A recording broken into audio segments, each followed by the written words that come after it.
Christian parenting. We didn't adopt either of our children. There are still universal parenting experiences, especially when you're dealing with special needs, that fall into the category of, I didn't realize I was signing up for this. Right. And things become complicated very quickly beyond the Hallmark movie version of how families and Thanksgivings and Christmases are supposed to work. Hi, listeners. Welcome back to the Call to Love podcast. I am so grateful that you have chosen to spend the next few moments with us. As you know, each week we dive into all things foster care and adoption, specifically the practical, the clinical, and always, most importantly, the biblical as we lean into our own calls to love. Today, we're going to be talking about how to navigate the emotional challenges of parenting children with complex needs. That's going to range in different ways for all of us. But joining me for this conversation is Daryl Potter. He is a husband, an author, and a dad to two children, one typical and one with some special and complex needs. And so he's got a lot to share with us from his perspective. Daryl, welcome. Thank you so much for being my guest today. Thank you, Summer. It's a pleasure to be here. Absolutely. So I always like to begin our podcast episodes by allowing our guests just to get to know you a little bit better. So tell us about you, your family, and the work that you do. Certainly. So I'm speaking to you from Canada. I'm in the Toronto area. I grew up in California, but I immigrated to Canada on my own when I was 19 years old. Kind of an unusual life choice. I was born here, so that made it a little bit easier. But Gotcha. grew up south of the border. South of the border from Canada. I realize that communicates differently in your world. Right. I grew up in a Christian family. But not necessarily one with a super great dynamic in terms of, uh, uh, unfortunately, examples to learn from. And that's not the nature of this podcast, but the point being that I raise it to say that my wife and I both had fairly dysfunctional backgrounds to learn to become parents in spite of, not because of. Okay. And we had to be very intentional about creating our own family from our friend networks and so on, and quite successfully, but needing to be very intentional about that. I do write 5 books in print, but unless you're Stephen King or Netflix signs a 3-book deal, most writers today still keep a day job. So I'm 34 years in the banking industry, largely head office roles for one of Canada's largest banks. And so for me, navigating the parenting space, the 28 years married space, the Christian, maturing as the decades go by space, has also been complicated by the fact that our first child, we've got 2, but our first was born by day 10. We knew we had a problem.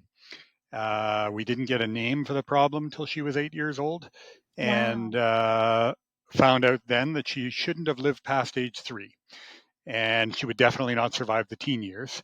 So she was put in palliative care, in-home palliative care, at 8 years old, and she's 24 now. So she's a miracle, but that's amazing. It is a degenerative condition. So while I recognize that your focus is adoption, I hope that the work that I've done in the books and then also our conversation today can focus on, even though we didn't adopt either of our children, there are still universal parenting experiences, especially when you're dealing with special needs, that fall into the category of, I didn't realize I was signing up for this. Right. And things become complicated very quickly beyond the Hallmark movie version of how families and Thanksgivings and Christmases are supposed to work. Sure. In our case, complications to the degree where we haven't ever had a family vacation. Our kids are both grown, but we do things independently, but we can't both leave our daughter alone. And so, or even, with a registered nurse for an extended period of time. So, it changes the arc and experience of life, and how do you live well despite that, and not let that run you over. Absolutely. Well, I'm so grateful just for your willingness to share that and share your story. And it's true because no matter how we come to parenthood, this happens to be a podcast for Christian foster and adoptive parents. However, many of us are biological parents as well.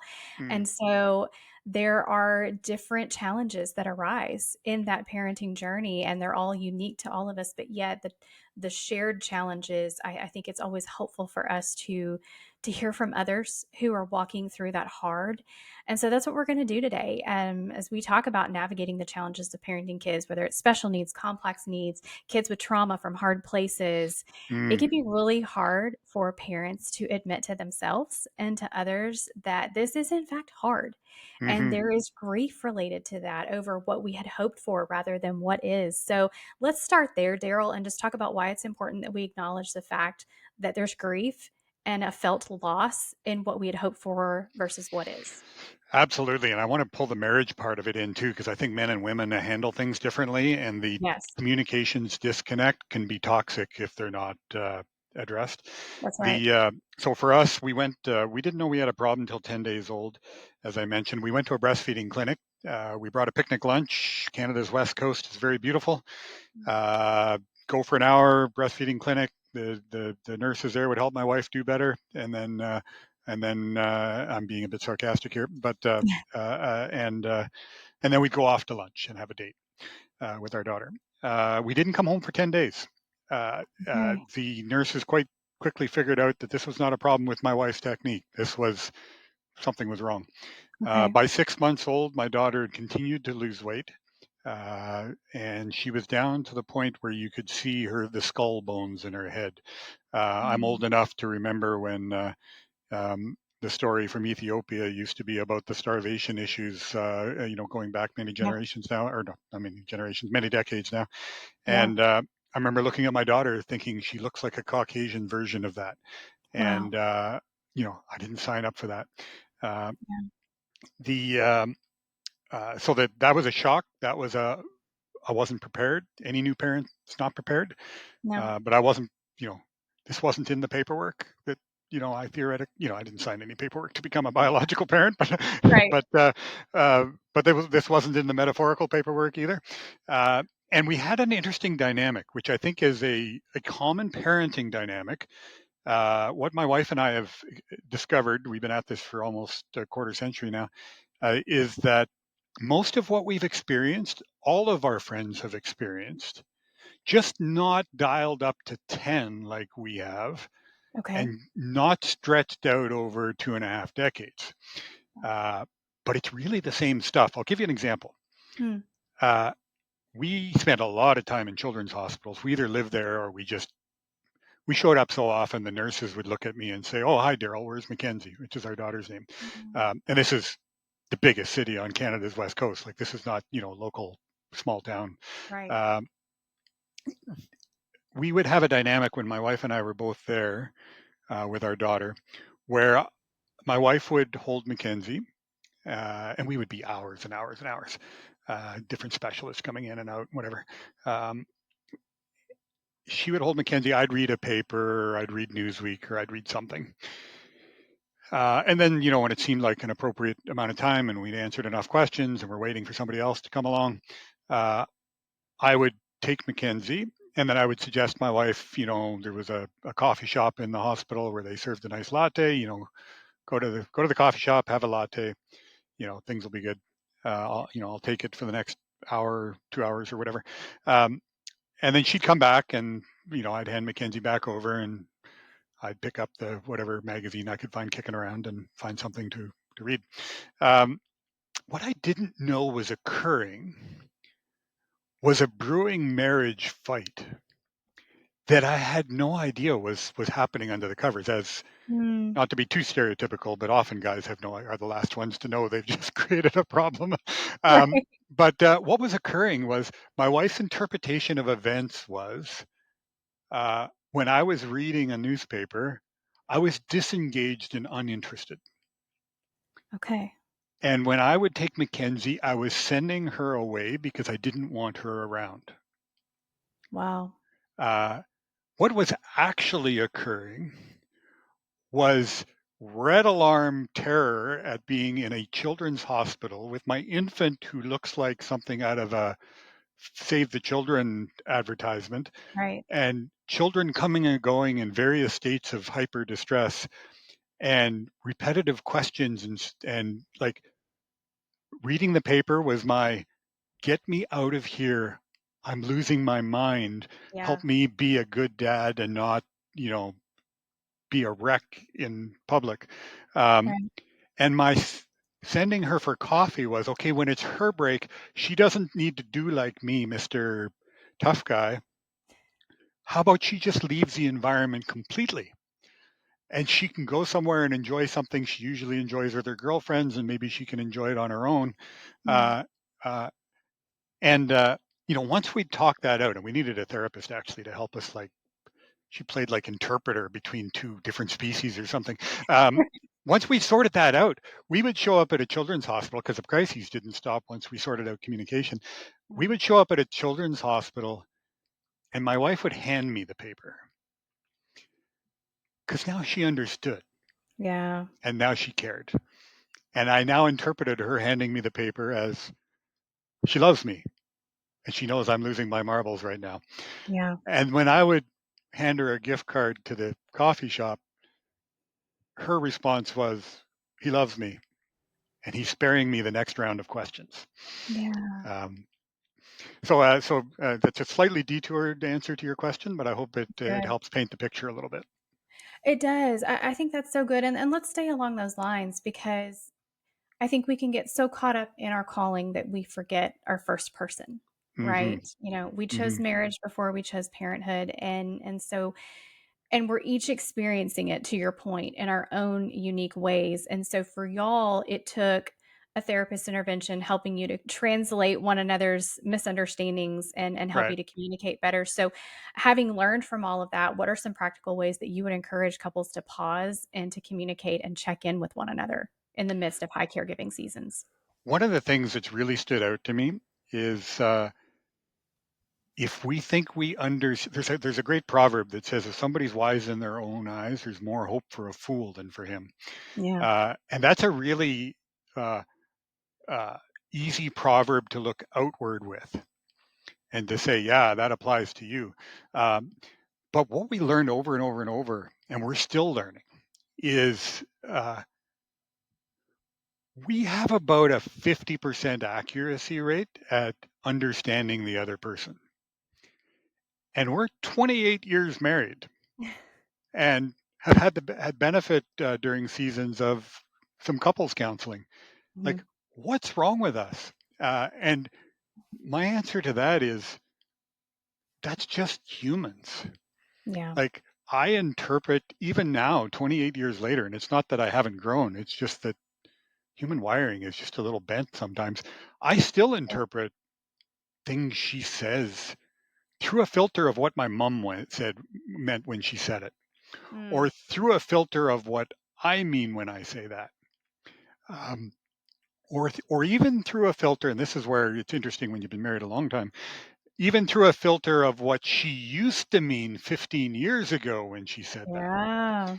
Uh, and uh, it takes a lot of personal. So, my advice would be your personal growth journey of understanding yourself and how you hear and what you hear is probably 100-year exercise, at which point we graduate. And so,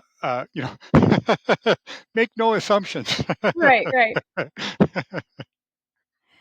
That's really good. I love that. And I mean, it's very simple and it's very practical. And we talk about that a lot on the show of, oftentimes I'm not just asking you to employ tools, I'm asking you to examine yourself. And Mm, so much of whatever calling is placed on us, whether it's parenting biological children with special needs, whether it's saying yes to adoption or foster care of kiddos who've come from hard places, there is so much growth that happens for us personally mhm. as a result of taking on these callings. So I'm curious for you, Daryl, where you feel like you have grown the most in this almost 25-year journey. Where has God grown you the most?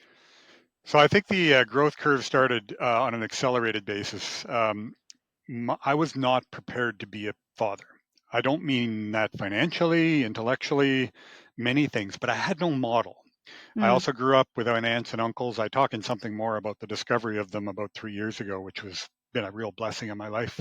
Totally different topic, but um, I had no model to go by other than the friends that I curated as an adult and then books I read, which are of limited value if you haven't just absorbed it as part of your neurological cultural development, growing mm, up. right. And so I was going into parenthood probably, I've described it once as feeling like I was going to operate the fatherhood business behind 3 or 4 layers of dirty plexiglass. Um, like it was going to be I'm going to try to see you. I'm going to try to understand my role. I'm going to try to, but I'm not, I kind of could tell at the beginning, I'm not connecting. I'm not going to know how to connect. And the thing that happened with my daughter made it very clear that it turned out to be a fib, but that she was going to be leaving very quickly. Um, and my wife actually went through some medical stuff at the time too. So for the first 6 months of my daughter's life, I was quite certain both of them were going to be gone within Wow. months. And the doctors were preparing me as a young dad to lose wife and daughter imminently Mm, and dramatically. Uh, the What that did, I think it could have done one of two things. It could have either hardened me right up, and I disappeared into drinking or something yeah. to numb. But what it accomplished was it is as though my daughter smashed through layers of that cloudy plexiglass to get to me with the message that I'm not here long, so pay attention, Okay. uh, and made me vulnerable fast. And so the thing I have been learning ever since is how to deal with that, because that's vulnerable. That's not safe. Right. You know, I no longer believe it when I hear that she's got about another year, if at best, because I've heard 24 of those, and that's not Right. happening. Um, Yeah. but at the same time, uh, that unrelenting tension that if I don't take this walk with you now, I might not get another. Mm, If I don't hold your hand when you're wanting, she can't talk anymore. She stopped talking at 12 years old. But, if I can't hold your hand when you reach out as I'm passing by and just stop and hold hands with you for a while, that might be the last time you reach out and hold hands. And, that could be for any of our children. right. Uh, but she's just made it bizarrely evident that that's actually a real thing with her. Now, after 24 years, it's kind of becoming, are you sure? Yeah. Um, but it made me a way better parent to my son, who's our second, because Yeah. now I was dialed in from the beginning and I knew how to pay attention. So that's the thing I've learned the most over the Mm. last 24 years. Hey, Call to Love families. You want to raise your kids to know, love, and follow Jesus, but let's be honest. Parenting with faith in today's world can feel overwhelming. And the Call to Love podcast is a part of the Christian Parenting Podcast Network. And I am so grateful to be a part of this family because Christian parenting exists to equip you with the practical tools, encouragement, and biblical wisdom you need to lead your kids in faith confidently. That's why you won't want to miss Christian Parenting's Friday Favorites newsletter.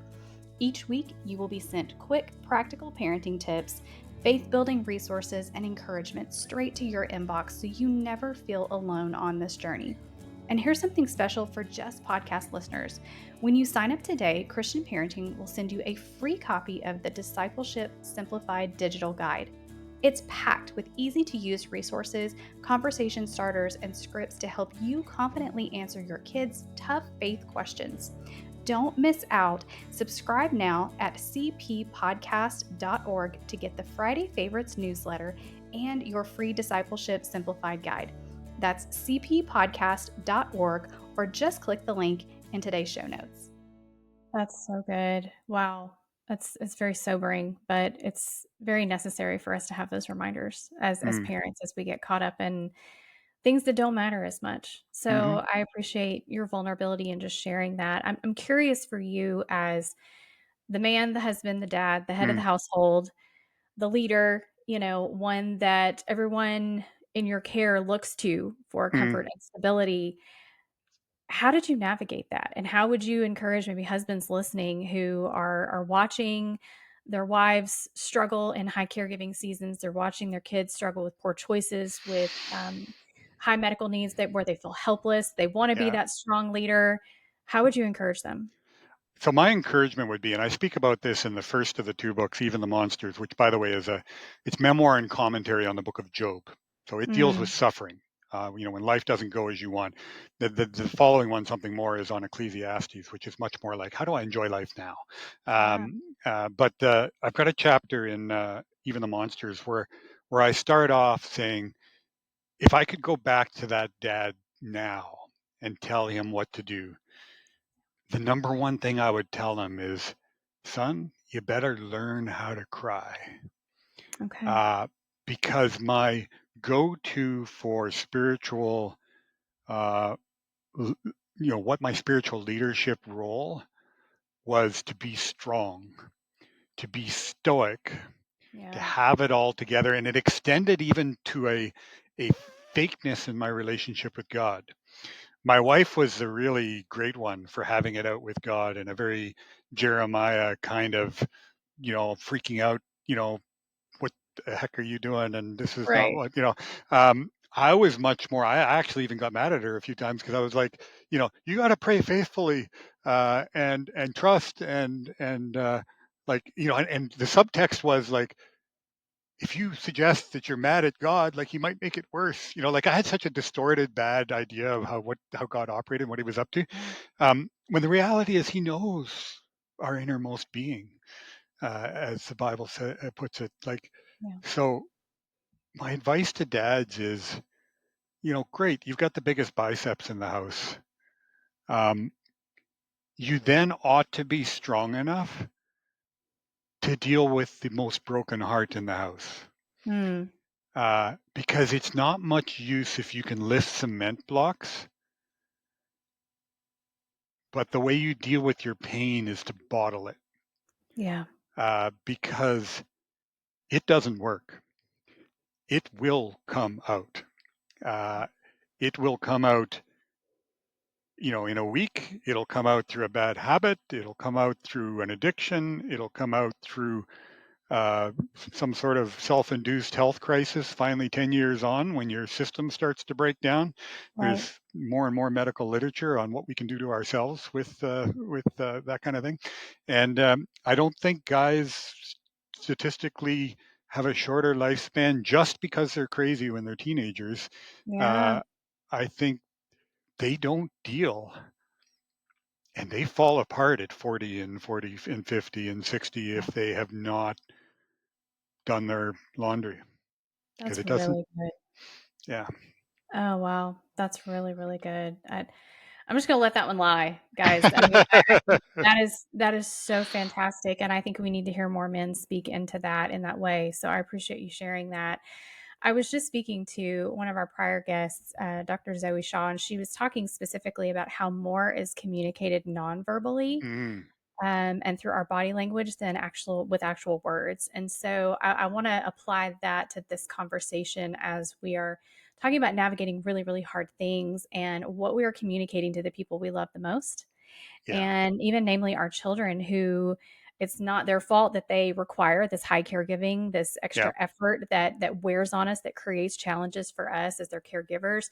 So what encouragement would you have for us, and how can we be mindful to communicate the love and value that we feel for our children without sending the message that they're a burden? So certainly there's all kinds of practical mechanics and blog posts and so on this kind of thing. One of the things I think is so important is eye contact. Yeah, uh, uh, Especially in our world of phones and distractions visually and so on. But it was a problem when TV was the thing. It was a problem when radio was the thing. Eye contact and the willingness to listen. And I think the second thing I would share is the willingness to be teachable. Mm, Back to I'll speak to the guys, but this applies to the women too. It doesn't matter if you've got the biggest biceps and to be able to handle the most pain, but even more so when your child later in life, because part of teenage years is that separating and that independence and that questioning. And so our son, who's the healthy one, and I can imagine there'd be a similar dynamic if you have a mixture of biological and fostered or adopted children, or even a mixture of adopted and or foster children, mm. where somebody can feel like their life is altered because of the other.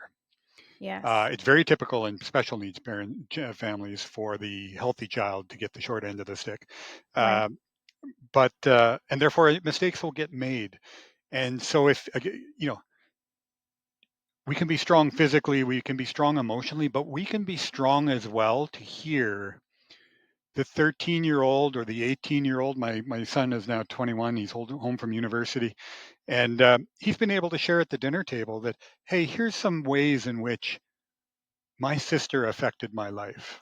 Mm, Little things, even 7 years old on a Saturday and coming downstairs, and the first thing he learned to do, and we had no idea this was occurring, first thing he learned to do, because he was a heavy sleeper, was gauge his parents' temperature. Did yes. they have a medical crisis night all night, or did they sleep? Wow. And I will gauge what I ask of them. And that's a heavy load for a 6-year-old to be. Yes, it And is. we had no idea who was doing it. Um, but the point I'm making is that, we can be strong physically, we can be strong emotionally. We have to be strong humbly. Mm, So when a child sits down with what may register as a complaint, again, we can't read each other people's minds or know where they're coming from or take everything defensively. To just, our son shared this experience, and my inside was like, dude, how can you lay that on me? I'm trying so hard, and et cetera, et cetera. Look at all the things I did for you. Um, right. but instead to just swallow it. I'm the adult in the room. He's 21, but I'm the adult in the room. So let him out, hear it out, and then ask him, tell me more. Yes. And then let him tell more. And then what else? And let him tell me more, and maintain that eye contact. And Mm, then when it's all done, how does it make you feel now? And what we had no idea, if I hadn't have asked him multiple times what you're thinking and how did it feel, and then what does it make you think now? I had no idea. But what he was actually doing in his head was, I'm 21. I'll probably get married one day and have kids. How does this work? yeah. And how do I need to think about this in my own life in the future? He wasn't Right. blaming us. But I heard it as criticism that we were sometimes moody when we had a crisis night all night, and Yeah. he just wanted to have cereal and watch cartoons at 7 years old.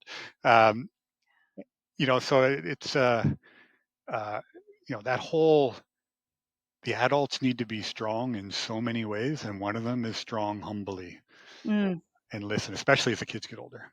yeah. Oh, that's so good. And I love that you're speaking to that season of repair. Hmm. That it is so helpful because I'm sure that our listeners, there's a great number of them that they're still stuck in the season of just we're just surviving. Yeah, And we have a heart to nurture everyone in our care, but right now we are just trying to stay alive, trying right, to do everything that we need to do just to get through each and every day. And so I appreciate the fact that you say, well, it's not an excuse just to let relationships go in the immediate, right, that there can be successful seasons of repair yeah. on the other side of the crisis. But what advice would you give to those families that I just mentioned that they're just in survival mode right now? What can they do practically just to stay strong and maintain relationship and do the best that they can? So one of the things I would say is they've got to have a support network outside of the immediate family. Yeah. Uh, God works through miracles. He sends angels. He does all this stuff. But if you count up all the miracles in the Bible, they pale in comparison to the number of times he sent another human. Wow. Uh, there's that joke about the person who drowned during a flood sitting on the roof of their house praying, and they waved off the boat and they waved off the helicopter and they waved off whatever because they knew God was going to save them, and they go to heaven Right. and what's going on? It's like, hey, I sent you a boat, I sent you a helicopter. What's your problem, dude? Right. Um, so but sometimes we've also got to be responsible as adults to curate that kind of community. Yeah. So we didn't have it at the immediate family level. And we also didn't have it until I was in my 50s at the aunt, uncle, cousin level. So we had to make it. Hmm. And it's so important because I can't meet all of my wife's needs. Neither one of us, she can't meet all of mine. Uh, Neither one of us are going to be perfect as parents. And we have the added challenge in our family. Like I say, it's all cranked up to 10 in our world where we can't travel together. So there's no such thing as, okay, we get our summer respite break and we get to be a married couple again. Um, Right. uh, so we have got to have those friends, and times of trouble are beautiful for sorting it. We had amazing friends that when our daughter was born, some of them disappeared. They didn't know how to deal with the hospital, and some of Yeah. them came and took the laundry away. Mm. Uh, and you can guess which ones lasted. And it's not a like payback on the ones who couldn't deal with the hospital, but it's like, who's really there? And so I would say, back to your question, advice for people is get a network, Yeah. and nurture that network. They don't happen. They happen in movies, but they happen in movies because some clever writer or team of writers wrote it and then they put a music soundtrack around it. That's not how Right. real life works. Right. So true. That's really good. I appreciate you sharing that. And that is very practical. And it is all too common for people in our lives who don't understand fully the calling or the circumstance that we've been given. And they fade out. And so that in of itself can be a grief at times.